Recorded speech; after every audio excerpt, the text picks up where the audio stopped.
अगर जरा भी आते हैं तो मेरे ख्याल से कि हिंदुस्तान में बहुत ज्यादा है। और जिन देशों का आपने जिक्र किया वहां पर किसी भी मनोचिकित्सक के पास जाना या काउंसलर के पास जाना होता है। मैं नहीं बगीचे और हमारे साथ बैठे हुए जो अधिकार अभियान से आती हैं, आपका क्या किस तरह का एक्सपीरियंस है? खास तौर से ये तो हमने बात की उन लोगों की, भाई जिनके घर भी हैं, जिनके घरों में बाग नहीं है भले ही पर घर हैं, है ना, नाते रिश्तेदार भी, लेकिन ऐसे लोगों का क्या जो हैं कहीं आके बस गए हैं, उनके पास घर भी नहीं है।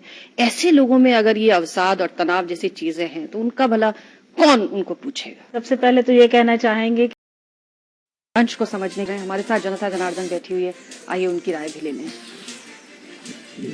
हमारे साथ कुछ लोग बैठे हैं जो कि आरडब्ल्यूए से आते हैं। सबसे पहले सर मेरा एक सवाल है, जिस तरह से हमने देखा कि आरडब्ल्यूए की कोई बहुत अच्छी भूमिका ऐसे केसेस में नहीं होती जो कि होनी चाहिए, क्या मानते हैं आप?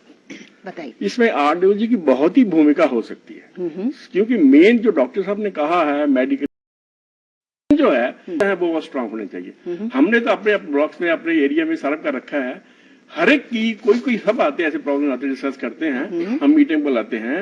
हमने पार्क अडॉप्ट कर रखे हैं, 2 घंटे 3 घंटे सुबह खुद मैं और अपने सारे रेजिडेंट सीनियर सिटीजन जितने हैं उसमें करते हैं, पेड़ पौधे लगाते हैं, बाग बगीचे लगाते हैं, पानी देते हैं, फंक्शन सारे करते हैं।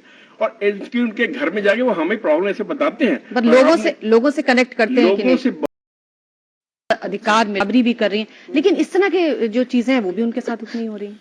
आजकल का वजह क्या है कि मेन जो आजकल की जनरेशन है, हाँ जी, वो अपने आप में सिमटना चाहती है कि वो मैं अच्छा, सब अच्छे, जो मैं कर रहा हूँ वो ठीक है।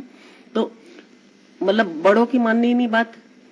अफवाज का मेन वजह डर, महिलाएं या लड़कियां हैं जो भी कुछ है बाहर निकलते हुए घबराती हैं कि कुछ हो ना जाए। जैसे अभी ये 2 बहनों के केस में हुआ था, अभी मैंने पेपर में पढ़ा था, हमारी माननीय ये समाज कल्याण मंत्री मैं दिखाती हूँ। तो मेरे को ये कहने का मतलब ये है कि खाली इस डर से भी क्या ये वफात में जा सकते हैं?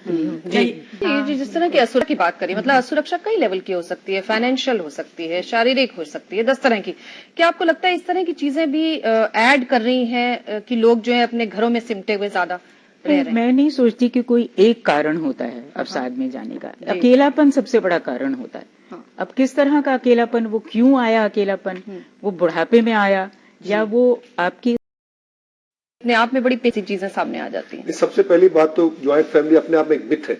उतनी ज्वाइंट फैमिली होती नहीं थी जितनी जिसमें औरतों के पल्ले कुछ नहीं आता, प्रॉब्लम्स है, उसके बारे में सोचना बहुत जरूरी है। उसके बारे में आप कैसे करती हैं इन चीजों पे?